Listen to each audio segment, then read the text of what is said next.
ask you, what are two challenges you've observed when you taught in the classroom, and how do you think parents can overcome some of those challenges?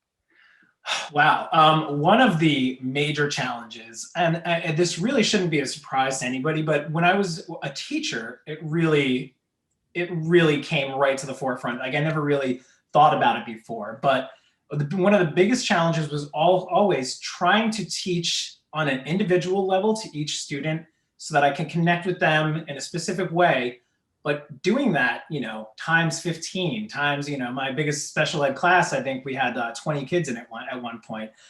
So trying to connect the content that I was putting out there with the largest number of kids that I could at one time, because there's only so much time as a teacher that we had to really sit down and focus one-on-one and help that person to, overcome specific obstacles that's really only for them, where the next person has no problem with that obstacle and connects with the education in a different way. So that was always a big, big obstacle in terms of being in the school setting.